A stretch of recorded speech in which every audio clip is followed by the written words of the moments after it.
Hello students, welcome to lecture 13. In this session you will be discussing about gate characteristic of an SCR or thyristor.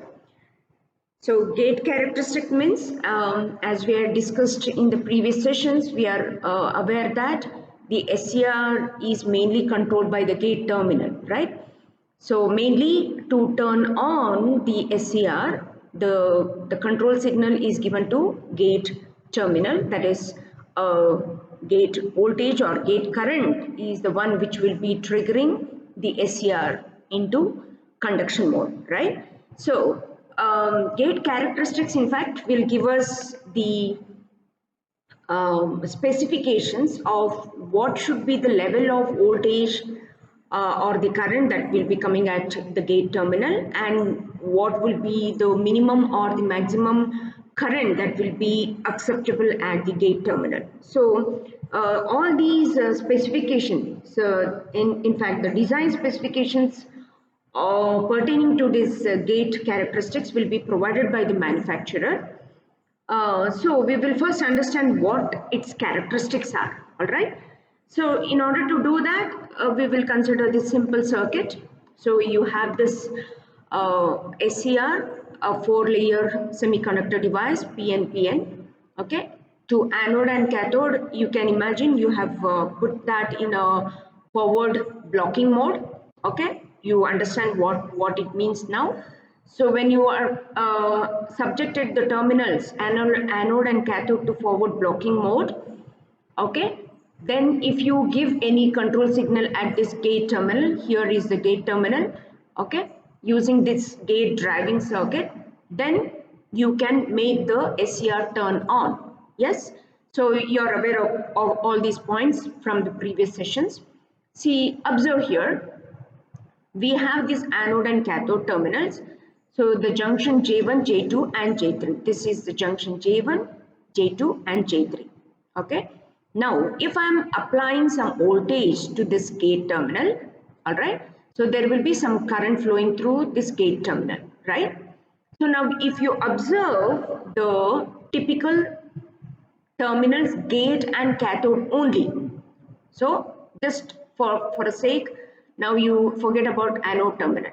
If you are looking at only terminals gate and cathode, so you are applying voltage across gate and cathode, right?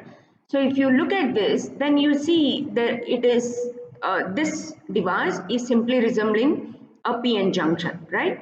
So we know that the PN junction characteristics, we are aware about that. It would look something like this, right? So you're applying some forward voltage and you're looking at the current that would be flowing in the PN junction, and we know about its characteristics, right? So this characteristics say if my layer, the PN junction, if it is highly doped, if these two regions, P and N regions, if they are highly doped, then how would be the characteristics? If they are highly doped means what? There are a very large number of charge carriers and the conduction would be fast, isn't it? Conduction would be fast means the applied voltage would be very less, yes, and the current would be going high in a short period of time. So you may get the curve somewhere here for highly doped condition, isn't it? Follow my arrow. For a highly doped condition, the voltage applied would be very less, okay, and current would rise instantaneously, isn't it? What about lightly doped condition? If my P and N regions are lightly doped, okay, that means where there are very less number of charge carriers here, which means that the characteristics would be somewhat, it would be like this. That means in order to make current flow, you have to apply more voltage and the curve would resemble somewhere here. Okay, I hope you're getting. So the two curves, what I'm talking about, say the curve what I'm placing now here in this uh, uh, position where my mouse is moving. So that would be the curve representing the lightly doped condition. And if you follow my mouse here, so for highly doped condition, the curve would come somewhere here. So this is typical characteristics, right? So if I'm taking or representing the same with voltage versus current, okay, so as it is depicted in the textbooks, and that is how popularly the VI characteristics would be represented. If I'm taking V in y-axis and I in the x-axis. So here in terms of gate drive circuit, my V would be VG because it is a voltage applied at the gate terminal. So V would be in the y-axis, and I will call it as a gate current, IG. Okay, so my curve would look something like this. I hope you're with me. So in x-axis is my gate current and y-axis is my gate voltage. Okay, and this curve would be the one, the curve 1 would be the one which would be representing highly doped condition. Okay, and curve 2 would be the one which would be for lightly doped condition. Okay, I hope you are observing that. Okay, now so there are different points there. So at curve 2, this would be the maximum voltage, okay, VGM. So this we will call it as VGM. VGM is nothing but the maximum gate voltage that can be applied. Okay, similarly here, so this point can be the maximum gate current. All right. So all these specifications at the time of manufacturing, each SCR or the thyristor is specified with this maximum gate voltage limit and the maximum gate current limit. Okay, and also the maximum average power dissipation limit also. So which is given by this hyperbola. Okay, wherein power dissipation limit or power dissipation average, which is nothing but the product of Vg and Ig, which is a constant, right? So the constant, so you will get a hyperbola like this. So these values, that is maximum average gate power dissipation, will also be represented by the manufacturer. That is what should be the limit, which should not cross or damage the device. That's the meaning. Okay, and there will be also some minimum voltage and minimum current ratings that would be specified by the manufacturer. All right, so VG minimum and IG minimum also will be specified. So what are all these? Say curve 1 here, curve 1 represents the lowest voltage values that must be applied. That is the meaning. Okay, and curve 2 represents the highest or the maximum voltage that can be safely applied to the SCR, so that you will avoid any damage to the device. Okay, so this minimum I will call it as VNG. It is nothing but a gate non-triggering voltage. Okay, gate non-triggering voltage. This also will be specified by the manufacturer. Okay, what does it mean? Gate non-triggering voltage means what? Say till this voltage range, a minimum voltage that can be applied in the circuit, but that will not trigger the SCR on.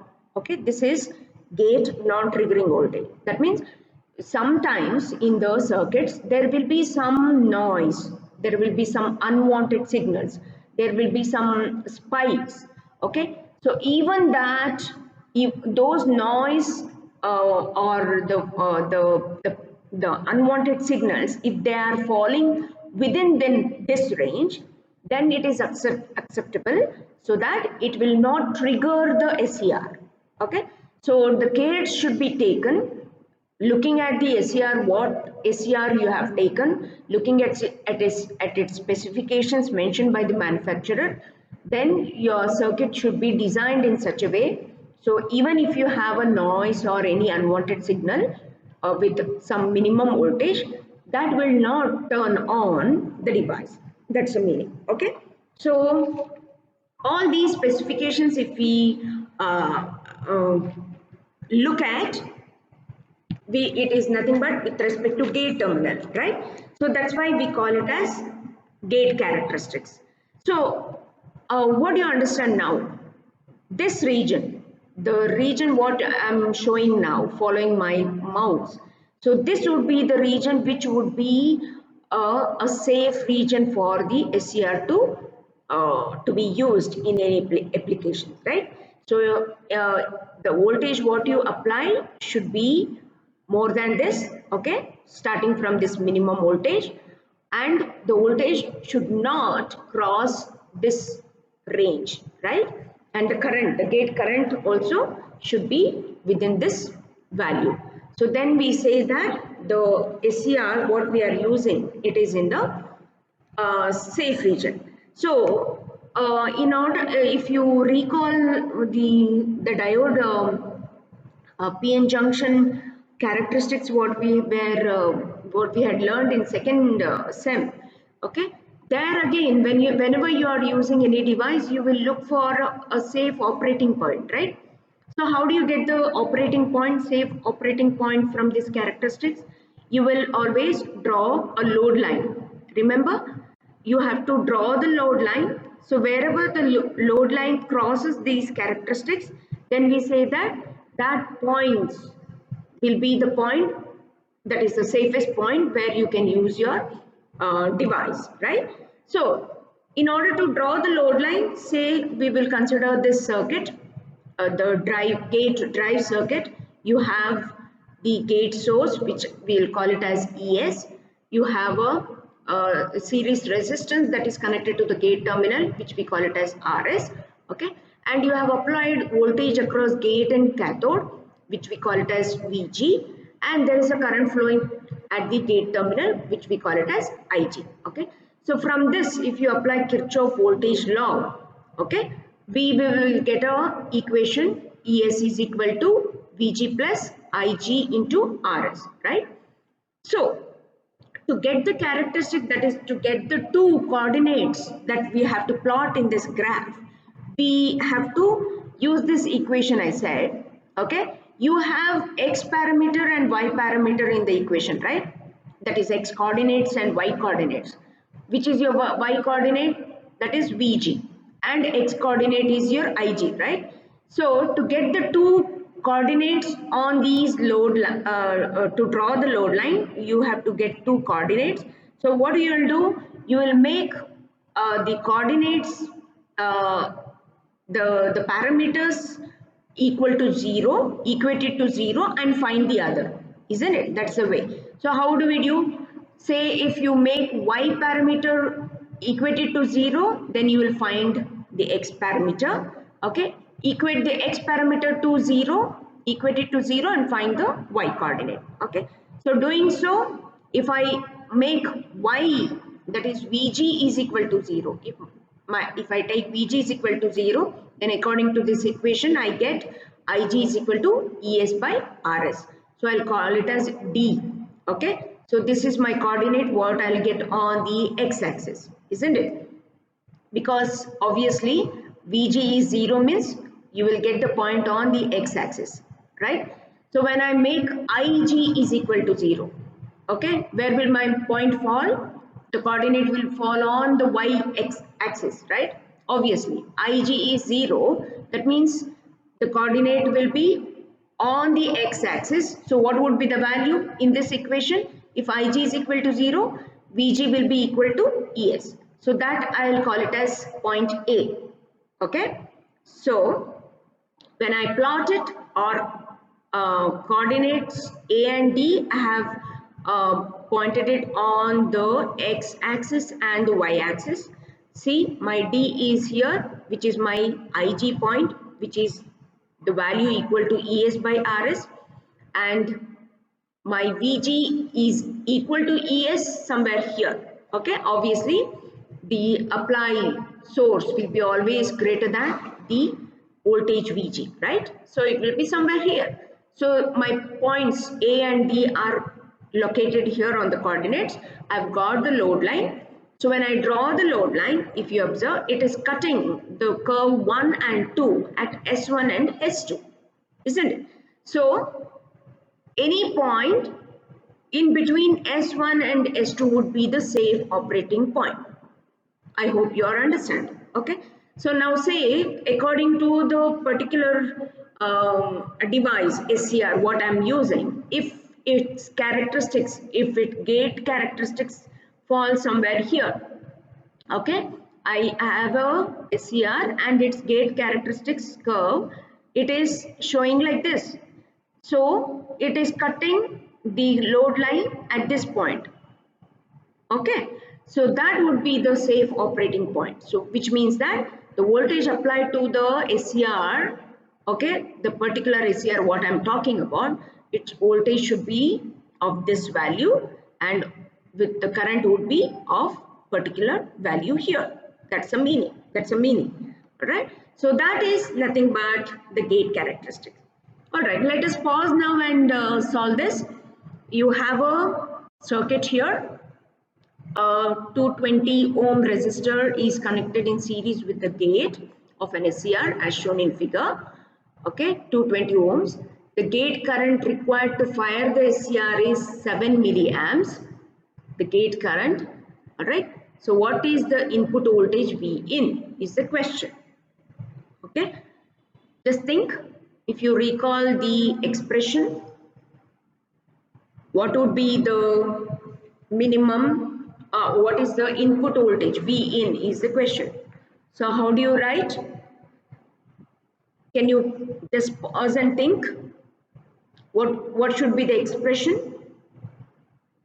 So according to the Kirchhoff law, my expression would be V in is equal to IGR plus Vg, isn't it?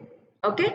Now, if you recall, to turn on this, the voltage applied, minimum voltage applied to this PN junction, that is across gate and cathode, would be 0.7. If you recall, 0.7 according to the silicon type of PN junction, right?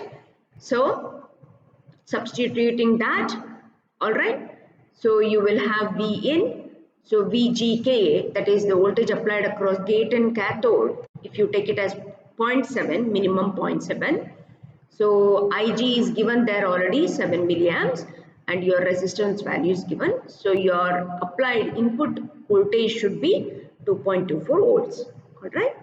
Okay. So, okay. So typically this is the gate characteristics of an SCR or a thyristor. I hope it resembles the previous circuit or the, I mean, not circuit, the picture or the graph what we had, the characteristic graph what we had.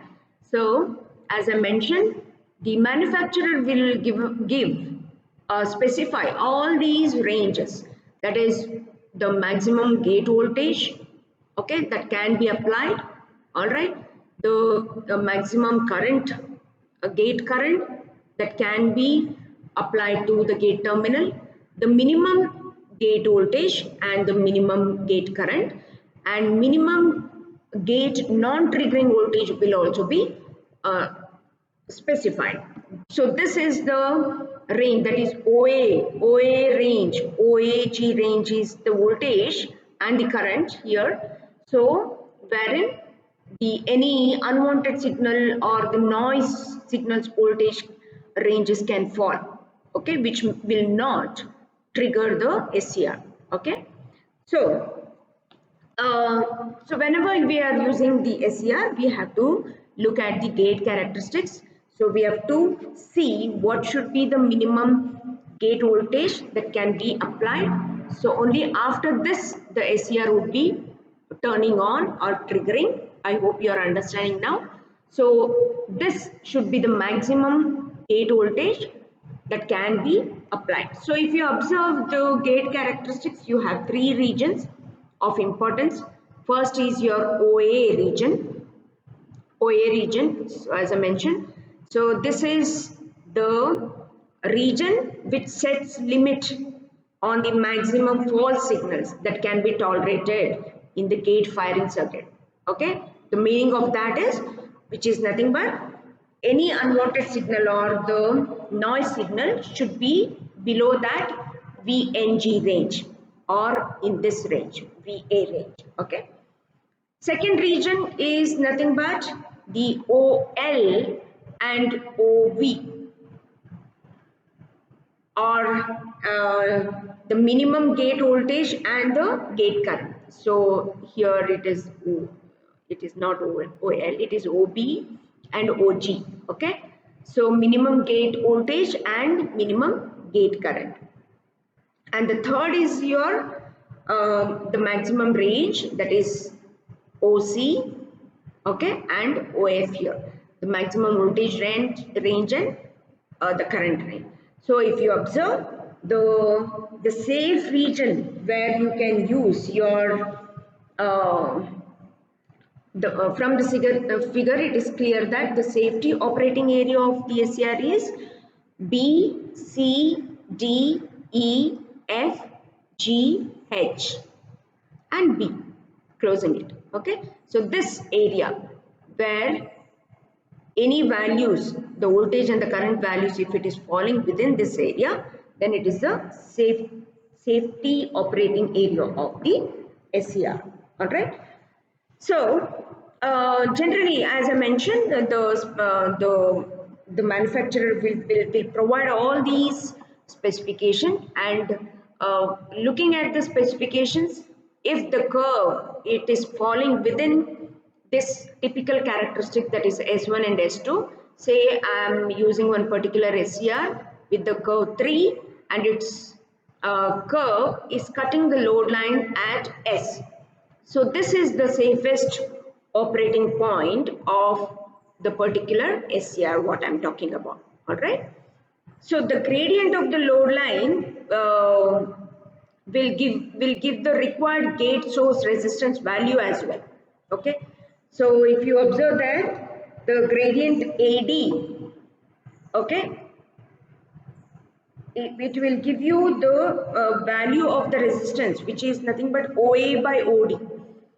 The slope what you are getting, OA by OD. All right. So that will give you the typical or the resistance, gate source resistance value RG, that can be used for particular operating point, All right.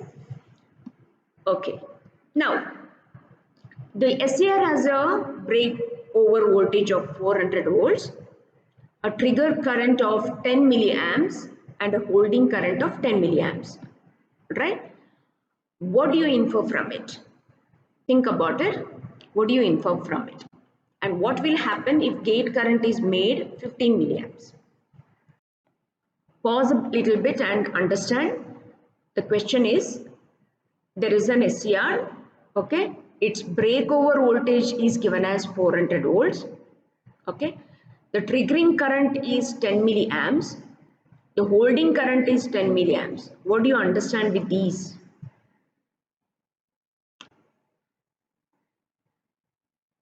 As I mentioned, all these specifications will be given by the manufacturer. See, a manufacturer has given particular SCR, its breakover voltage is 400, it is given.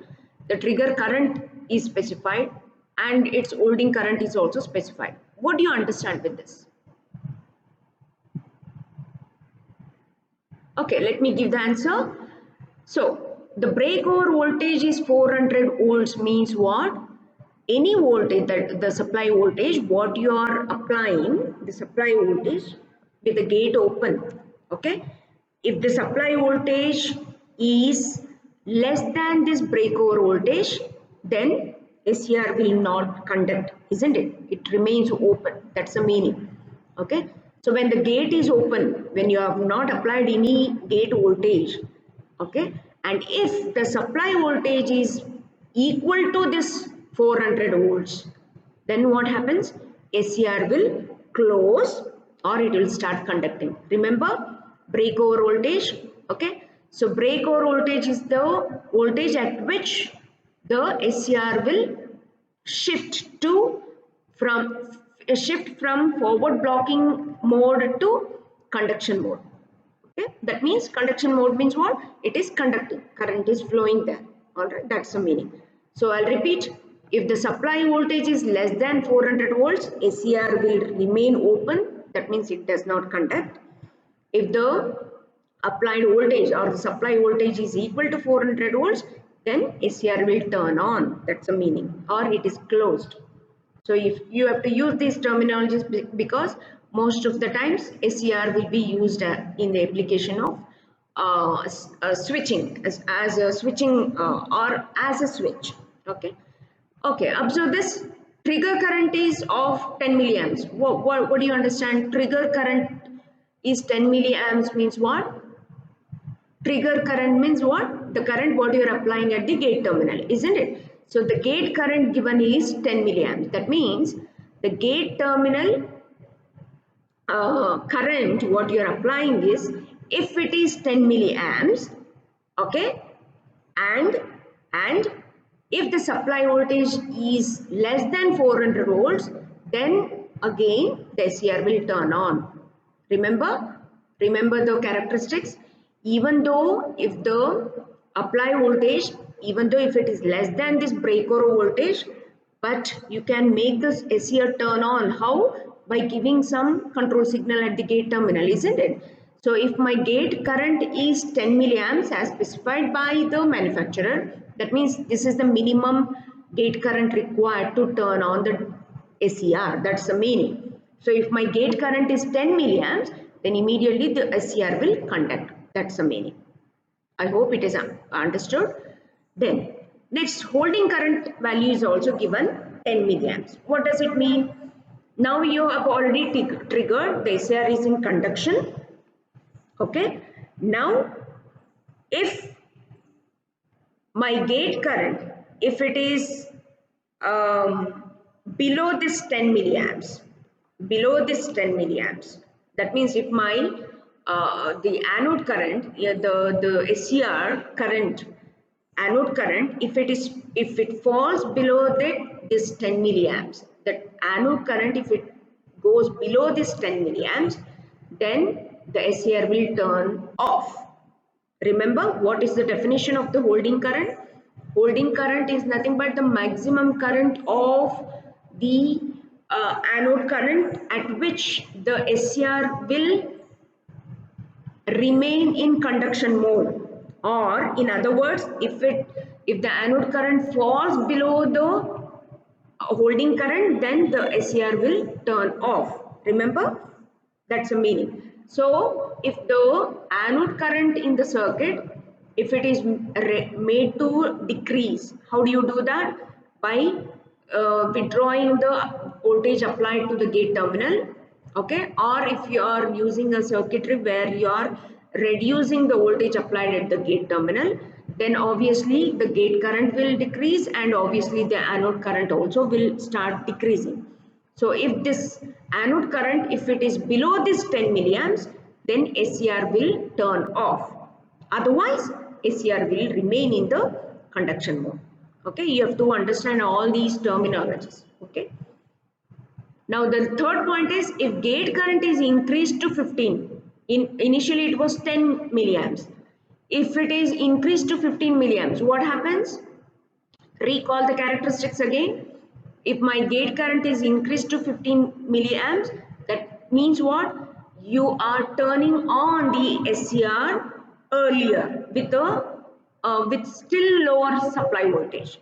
Recall that. Okay, that means if I increase the gate current, I can turn on the SCR earlier or faster, isn't it? Okay, so the conduction, that is the thyristor, can be controlled. That is, the way you turn on, at what time you turn on, can be controlled by this gate signal. All right. So if you are increasing, you are able to turn on the device faster or earlier or with the lower supply voltage itself. So lesser is the time needed to inject the charges if you are increasing the gate current. That's the meaning. All right. Now what happens? So the turning on of the SCR can be reduced with the higher gate current is what we understood. So imagine if my gate signals are say square pulse. All right. So if my width of the pulses, if it is wider, that means there is more gate current. All right. It is nothing but pulse width modulation, what we are talking about. So if I have to increase the magnitude of the gate current, say I have to increase the width of the pulse. Say for example, the pulse width here, if it is T, then the T should be greater than T on. What is this T on? It is the time required to turn on the device. Recall the switching characteristics. Okay. So to make the device turn on faster, or if you want to turn on the device earlier, faster, sooner, then the width of the pulse should be wider. This T should be more. The magnitude of this T should be higher. That's the meaning. All right. So based on that, if we know the frequency of the firing, that is if it is F, then from this you can get the relation for the gate power dissipation as well. So maximum gate power dissipation, which is nothing but the product of VG and IG, all right, it can also be written as PG average, all right, gate power, that is average gate power divided by FT, where F is my frequency of firing, okay, where T1 is the time period, all right, time period here, all right, and T is the width of the pulse width in second, all right. So this is again a relation. So with this, I hope you are copying down all the parameters and the equations. With this, I expect you to go through this problem and try to solve. Um, it is very simple based on all the explanation what you have gone through in this session. So you should be able to come out with the parameters what is asked. So what is asked? Calculate the resistance. So to find the resistance for the gate drive circuit, you apply the Kirchhoff law. From the Kirchhoff law, what you have, try to see what are the parameters you have there, and try to find out the unknown parameters from the given parameters. I'm giving you all hints here. All right. And finally, calculate the gate power dissipation. Just now you have recalled the expression what we discussed. All right. So go through this and try to answer this question. All right. We will discuss about this in the next session. All right. See you in the next session.